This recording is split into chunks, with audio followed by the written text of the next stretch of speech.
Hello दोस्तों, कैसे हैं आप सब लोग। उम्मीद करता हूँ आप सब लोग ठीक होंगे। तो आज जो है हम भारत के नियंत्रक एवं महालेखा परीक्षक के बारे में, यानी जिसको हम कैग बोलते हैं, इसके बारे में आज हम पढ़ने वाले हैं। इंग्लिश में हम इसे बोलते हैं controller and auditor general of India. ठीक है, तो इसके बारे में आज हम पढ़ने वाले हैं। तो चले स्टार्ट करते हैं। तो कैग की नियुक्ति राष्ट्रपति द्वारा होती है। ये कौन सा अनुच्छेद में लिखा हुआ है? अनुच्छेद 148 के बारे में। अनुच्छेद 148 में, हमारे संविधान के अनुच्छेद 148 में लिखा हुआ है, कैग यानी भारत के जो नियंत्रक एवं महालेखा परीक्षक हैं, इनकी नियुक्ति राष्ट्रपति द्वारा होगी। ये हमारे अनुच्छेद 148 में लिखा हुआ है। कैग को शपथ कौन दिलाता है? राष्ट्रपति दिलाता है। ठीक है, कैग जो है अपना त्याग पत्र किसको दे सकते हैं?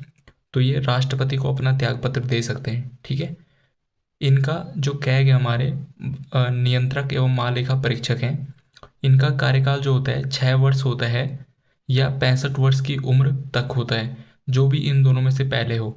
या तो इनकी उम्र, अगर इनकी उम्र कम है तो ये 6 वर्ष तक रहेंगे, और अगर इनकी उम्र ज़्यादा हो जाती है, माने कि अगर ये 62 साल की उम्र में कैग बनते हैं, तो ये केवल 2-3 साल ही जो है अपने पद पर रह पाएंगे, क्योंकि ये मैक्सिमम जो है 65 साल की उम्र तक रह सकते हैं। ठीक है, तो अधिकतम 65 साल तक की उम्र तक ये कैग के पद पर रह सकते हैं। उससे कम जो है 6 वर्ष की उम्र तक ये रह सकते हैं, अगर इनकी एज कम है तो। ठीक है, उसके बाद ये पद मुक्ति, यानी इनको पद से हटाया कैसे जा सकता है? तो दुर्व्यवहार के आधार पे या अक्षमता के आधार पे, माने कि इस पद के लिए योग्य ना हो, तो इनको पद से मुक्त किया जा सकता है। और इनको पद से मुक्त कैसे किया जाएगा? इनको पद से मुक्त किया जाएगा, संसद में जो है विशेष बहुमत पारित होगा, जिसमें जो भी सदस्य उपस्थित होंगे वो अपने मतदान देंगे, और मतदान का 2/3 भाग जो है इसके पक्ष में होना चाहिए, तब जाके विशेष बहुमत के द्वारा। और जो है मतदान का 2/3 भाग इस पक्ष में होना चाहिए कि इनको पद से हटाना है, तब जाके इनको पद से हटा सकते हैं। ठीक है, पद मुक्ति कर सकते हैं, या ये अपनी स्वेच्छा से जो है त्याग पत्र राष्ट्रपति को दे सकते हैं, तो तब भी ये पद से हटाए जा सकते हैं। ठीक है, उसके बाद इनके वेतन और भत्तों की बात आ जाती है।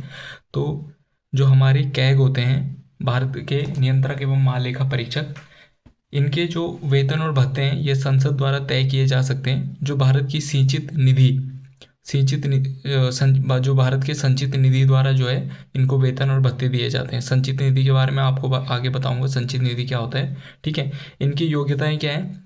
तो संविधान में जो है इनकी योग्यताओं का कोई भी वर्णन नहीं है कि जो है हमारे कैग के पद के लिए क्या योग्यताएं होनी चाहिए। इसके लिए संविधान में कोई भी वर्णन नहीं है। तो इसका मतलब ये नहीं है कि हम जो है किसी को भी जो है कैग के पद पे रख देंगे, बट ऑब्वियसली देखा जाता है कि जो है इस पद पे जो है वरिष्ठ आईएएस अधिकारियों को रखा जाता है, या जो वित्त विशेषज्ञ हों, जो लोग वित्त विशेषज्ञ जो हों, वो लोग जो है कैग के पद के लिए वहाँ पे योग्यता रखते हैं। ठीक है, उसके बाद कैग के कार्य और शक्तियाँ, ये अनुच्छेद जो है 149 में दिए हुए हैं। बाद में कैग के लेखा के प्रकार, यानी ये अकाउंटिंग या अपनी रिपोर्ट कैसे बनाते हैं, अकाउंटिंग कैसे करते हैं, और क्या मतलब वो इसके इसके प्रकार के बारे में कितने टाइप से कर सकते हैं अकाउंटिंग, तो ये लिखा हुआ है अनुच्छेद 150 में। कैग की रिपोर्ट, ये अपनी रिपोर्ट कब बनाते हैं, किसको सौंपते हैं, तो ये लिखा हुआ है अनुच्छेद 155 के बारे में। उनको हम आगे देखेंगे। ठीक है, तो अब आ जाते हैं कैग के कार्यों के ऊपर हम। ठीक है, तो कैग भारत के जो नियंत्रक एवं महालेखा परीक्षक हैं, इनका काम क्या है? ये रिपोर्ट बनाते हैं और सरकारी खर्चों की नियमित जो अनियमितताएं उजागर करते हैं। यानी कि जनता का पैसा जो हमारा, समझ लीजिए आप, जो संचित हमारा जनता का पैसा जाता है संचित निधि में, जिसमें हम टैक्स देते हैं, जीएसटी वगैरह, इनकम टैक्स वगैरह एंड अदर जो भी टैक्स हैं, वो सरकार के खाते में जाता है।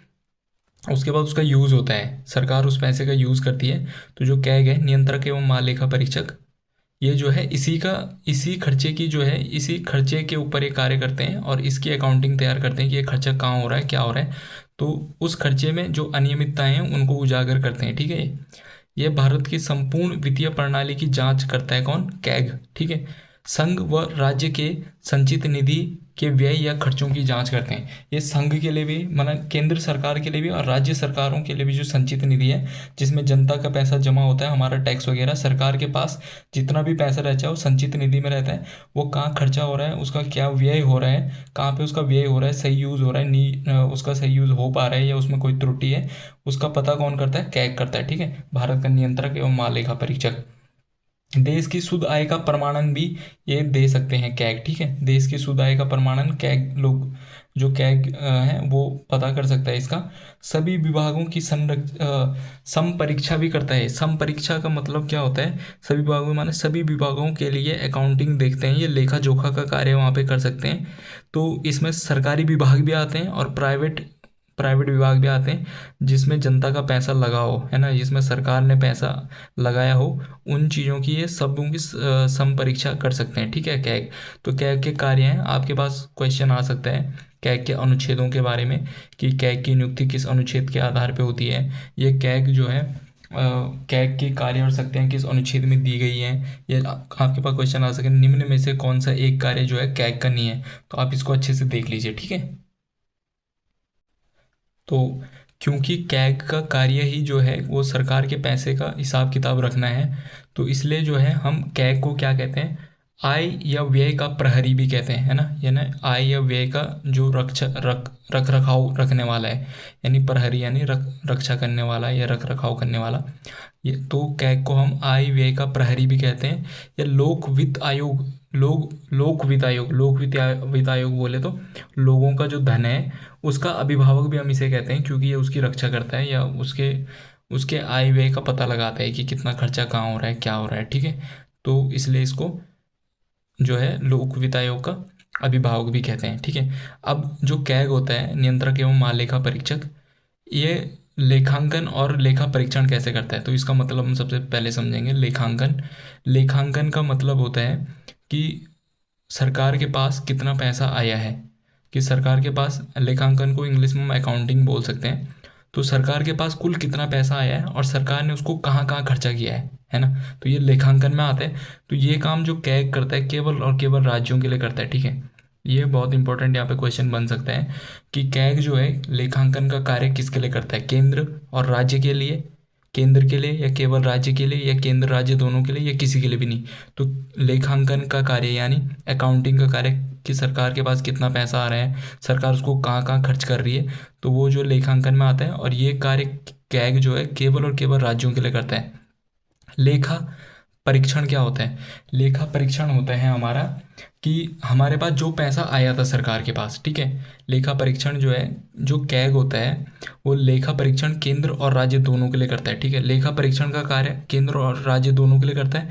लेखांकन का कार्य केवल और केवल जो है राज्य के लिए करता है। तो लेखा परीक्षण क्या होता है, माने कि सरकार के पास पैसा आ गया, सरकार ने वो खर्च कर दिया, उसके बाद कैग क्या करेगा, उसकी जांच करेगा कि सरकार ने ये पैसा कहाँ यूज़ करा है। अगर उसमें कोई त्रुटि पाई जाती है, कोई धांधली होती है, तो वो क्या करता है, उसकी रिपोर्ट बना के राष्ट्रपति को भेजता है ना। तो लेखा परीक्षण का मतलब क्या होता है, जितना भी पैसा आया उसकी जांच करना शुरू से, उसमें कोई त्रुटि तो नहीं है, उसमें जो भी गलतियां होंगी उनकी रिपोर्ट बनाना, ठीक है। तो ये लेखा परीक्षण होता है, ये केंद्र और राज्य दोनों के लिए करता है लेखा परीक्षण का कार्य। लेखा परीक्षण को हम इंग्लिश में बोलते हैं ऑडिट करना, है ना, कि हम चीज़ों को पहले हमने अकाउंटिंग तैयार करी, अब उस अकाउंटिंग में कोई गलतियां तो नहीं है, उसकी ऑडिट करना जो होता है वो लेखा परीक्षण होता है, ठीक है। अब यहाँ पे इम्पोर्टेंट चीज़ बन के आती है, तो क्योंकि अगर लेखांकन का कार्य केवल कैग जो है राज्यों के लिए करता है, तो केंद्र सरकार के लिए लेखांकन यानी अकाउंटिंग का कार्य कौन करता है, तो केंद्र सरकार के लिए लेखांकन का कार्य सी सी जी ए जिसे हम बोलते हैं, कंट्रोलर जनरल ऑफ इंडिया, ठीक है। अब कैग को क्या बोलते हैं हम, कैग को बोलते हैं हम ऑडिटर जनरल ऑफ इंडिया, और ये क्या है, कंट्रोलर जनरल ऑफ इंडिया। इसे हिंदी में हम बोल सकते हैं नियंत्रक महालेखा परीक्षक, ठीक है। वो क्या होता है, कैग क्या होता है, नियंत्रक एवं महालेखा परीक्षक, ये होता है नियंत्रक महालेखा परीक्षक। तो केंद्र के लिए जो लेखांकन यानी अकाउंटिंग का कार्य करता है वो करता है सीजीए, ठीक है। अब सीजीए जो होता है ये वित्त विभाग के अधीन कार्य करता है, ये संवैधानिक पद नहीं है। संवैधानिक पद क्या होता है, जिसका भी जिक्र हमारे संविधान में किया गया है वो हमारा संवैधानिक पद है। अगर उसका जिक्र हमारे संविधान में नहीं किया गया है तो वो संवैधानिक पद नहीं है। अब जैसे कैग है, तो अनुच्छेद 148 में कैग की नियुक्ति के बारे में बताया गया है, तो वो हमारा संवैधानिक पद हो गया। लेकिन सीजीए यानी नियंत्रक महालेखा परीक्षक, ये हमारा क्या है, वित्त विभाग के अधीन कार्य करता है, तो ये हमारा संवैधानिक पद नहीं है, क्योंकि भारत के संविधान में इसकी कोई भी जानकारी नहीं दी गई है, ठीक है। आगे चलेंगे, कैग की रिपोर्ट के बारे में पढ़ते हैं। तो कैग की रिपोर्ट, तो कैग अपनी रिपोर्ट बनाता है, ठीक है। मतलब जो भी अगर अगर उसको कोई त्रुटि पाई जाती है, सरकार ने कहीं सरकार के धन में या सरकार के व्यय या सरकार के खर्चों में किसी प्रकार की त्रुटि पाई जाती है, किसी प्रकार की धांधली पाई जाती है, तो कैग उसकी रिपोर्ट की जांच करता है। ठीक है, तो सबसे पहले संघ मामलों की जांच करेगा। संघ मामलों की जांच किसके द्वारा? सबसे पहले संघ मामलों की जांच करेगा। इसकी रिपोर्ट किसके पास जाएगी? राष्ट्रपति के पास जाएगी। ठीक है, और राष्ट्रपति इस रिपोर्ट को किसके पास भेजेगा? संसद के पास भेजेगा। ऐसे ही अगर वो राज्य के मामलों में जो है जांच करता है, तो राज्य मामलों की रिपोर्ट किसके पास जाएगी? राज्यपाल को जाएगी। राज्यपाल जो इसे विधानमंडल में भेजेगा।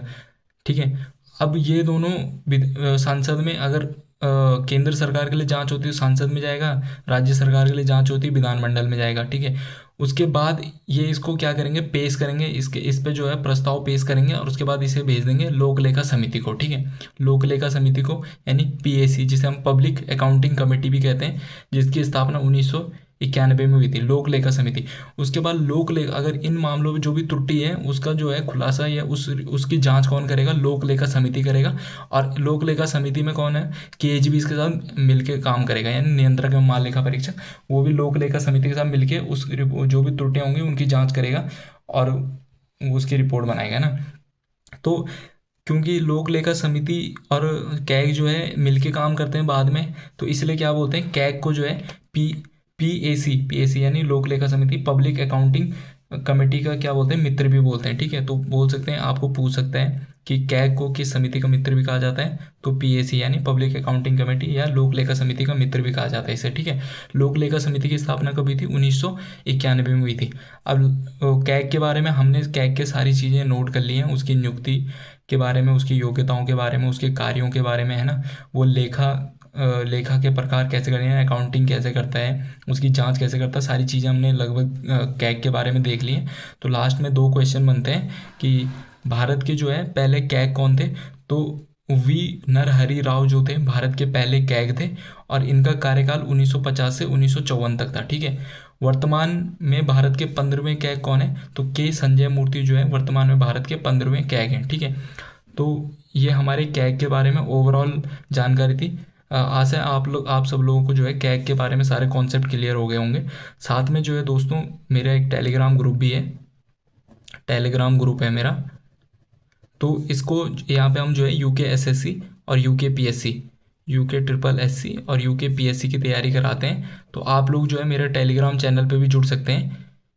इसका लिंक जो है मैं आपको डिस्क्रिप्शन बॉक्स में दे दूंगा। ठीक है, तो इस पे जो है डिस्क्रिप्शन। आगे बढ़ते हैं और भारत के महान्यायवादी के बारे में भी हम आज ही पढ़ेंगे। ठीक है, तो भारत के महान्यायवादी को हम शॉर्ट फॉर्म में बोलते हैं एजीआई, यानी attorney general of India, Bharat के महान्यायवादी। ठीक है, तो इनके बारे में भी हम बातों को समझेंगे आज कि क्या होते हैं और इनका क्या कार्य होता है ना। तो सबसे पहले भारत के ये सर्वोच्च विधि या कानून अधिकारी होते हैं। सर्वोच्च विधि या कानूनी अधिकारी भारत का कौन होता है? तो ये होता है अटॉर्नी जनरल ऑफ इंडिया, यानी भारत के महान्यायवादी भारत का सबसे बड़ा कानूनी अधिकारी है। सर्वोच्च न्यायालय के मुख्य न्यायाधीश से भी बड़ा कानूनी अधिकारी भारत का एक ही कौन है? वो है भारत का महान्यायवादी। ठीक है, सर्वोच्च न्यायालय का जो न्यायाधीश होता है वो सर्वोच्च न्यायालय का सबसे बड़ा कानूनी अधिकारी है। लेकिन अगर संपूर्ण भारत की बात हो तो वहाँ पे जो होता है महान्यायवादी जो होता है हमारा, वो जो होता है क्या होता है? भारत का सबसे बड़ा विधि अधिकारी या कानूनी अधिकारी होता है। तो महान्यायवादी का पद हमने कहाँ से लिया है? महान्यायवादी का पद हमने ब्रिटेन से लिया है। इनकी नियुक्ति कौन करता है? महान्यायवादी की नियुक्ति जो है राष्ट्रपति करता है, पीएम यानी प्रधानमंत्री की सलाह पे, और यह हमें अनुच्छेद जो है 76 में बताया गया इसके बारे में। ठीक है, तो इसको आप ध्यान रखेंगे कि जो महान्यायवादी है इसकी नियुक्ति राष्ट्रपति प्रधानमंत्री की सलाह पे करता है, और ये जो है अनुच्छेद 76 में इसके बारे में लिखा हुआ है। ठीक है, आगे चलेंगे इसके कार्यकाल के बारे में। तो राष्ट्रपति जो हमारा एजीआई होता है, एजीआई बोले तो भारत के जो महान्यायवादी होते हैं। ठीक है, भारत के महान्यायवादी का जो कार्यकाल होता है ये राष्ट्रपति के प्रसाद पर्यान तक, यानी कि राष्ट्रपति के प्रसाद पर्यान तक होता है। अब राष्ट्रपति के प्रसाद पर्यान का क्या मतलब हुआ?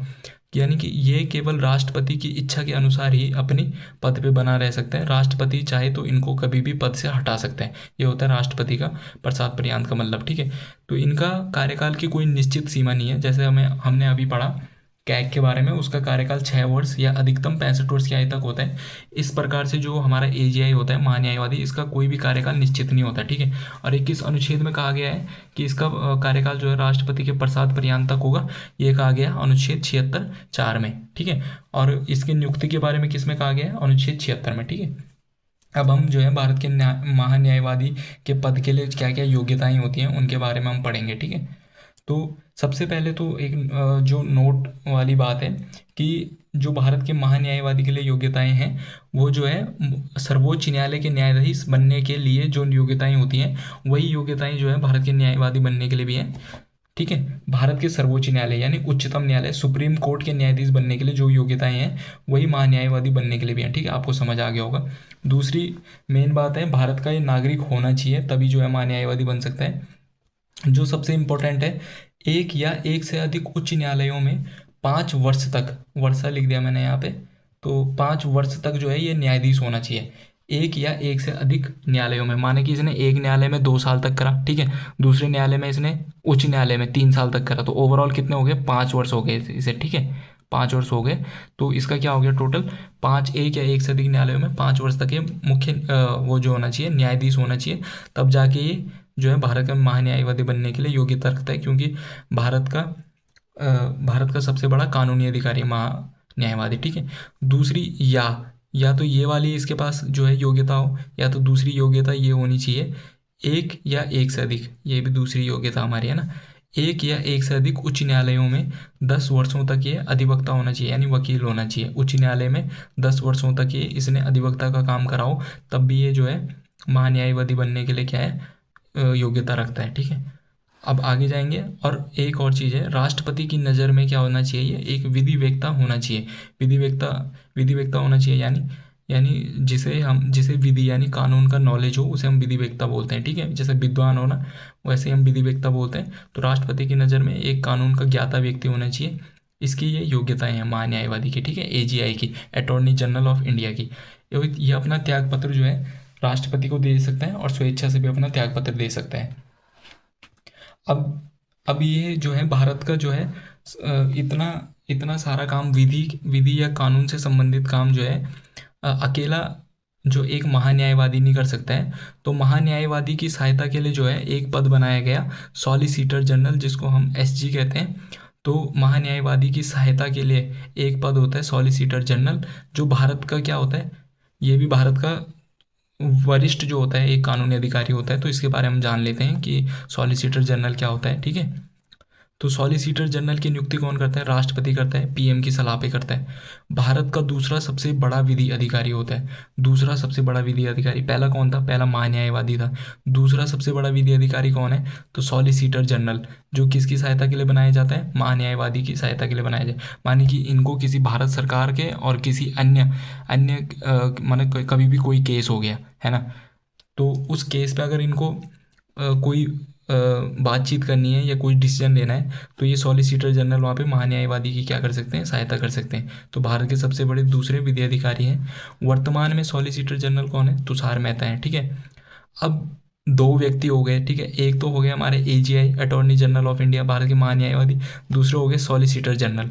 ये 2 लोग जो है संपूर्ण न्याय तो कर नहीं सकते, तो इनकी सहायता के लिए भी जो हमारा सॉलिसिटर जनरल है, इनकी सहायता के लिए भी अतिरिक्त सॉलिसिटर जनरल रखे जा सकते हैं। अगर उनके ऊपर काम का ज़्यादा प्रेशर है या ज़्यादा काम है, तो वहाँ पे जो है हम अतिरिक्त सॉलिसिटर जनरल भी रख सकते हैं, ठीक है। इनकी सीमा निश्चित नहीं होती है, कभी 2, कभी 3 या कभी 5, 6 भी रख सकते हैं, लेकिन इनकी सहायता के लिए इनको भी रख सकते हैं।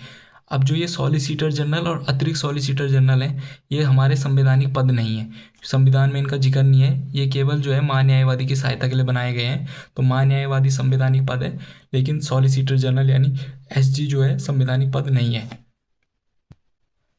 तो अब जो है हम एजीआई यानी अटॉर्नी जनरल ऑफ इंडिया यानी भारत के महान्यायवादी के बारे में जो है इनके अधिकारों के बारे में हम पढ़ेंगे कि इनको क्या क्या अधिकार, विशेष अधिकार प्राप्त हैं, ठीक है। तो इनको क्या क्या अधिकार प्राप्त हैं, सबसे पहले आप देखेंगे तो भारत के किसी भी न्यायालय में सुनवाई कर सकते हैं। जो हमारे महान्यायवादी हैं, एजीआई हैं, अटॉर्नी जनरल ऑफ इंडिया, जिनके बारे में कौन सा अनुच्छेद में कहा गया? अनुच्छेद 76 के बारे में, ठीक है। अनुच्छेद 76 में इनके बारे में कहा गया है। तो भारत के किसी भी न्यायालय में ये सुनवाई कर सकते हैं।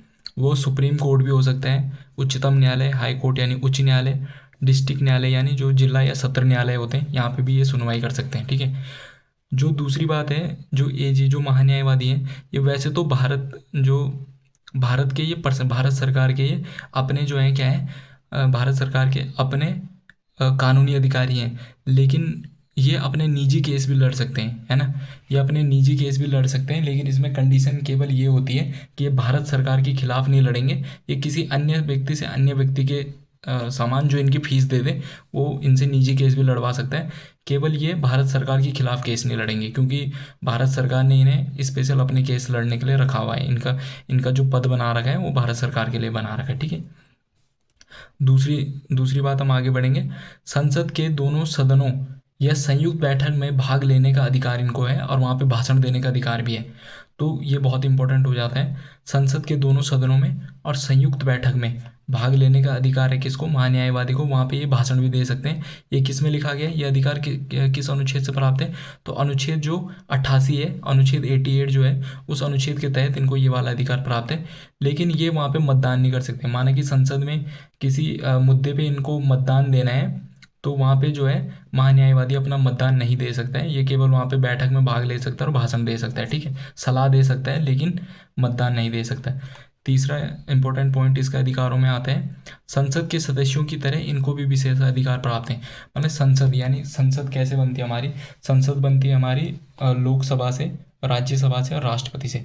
तो जो भी इन तीनों के सदस्यों को जो अधिकार प्राप्त होंगे, वो जो है महान्यायवादी को भी अधिकार प्राप्त होंगे, और ये कहा गया है भारत के अनुच्छेद 105 में। ठीक है।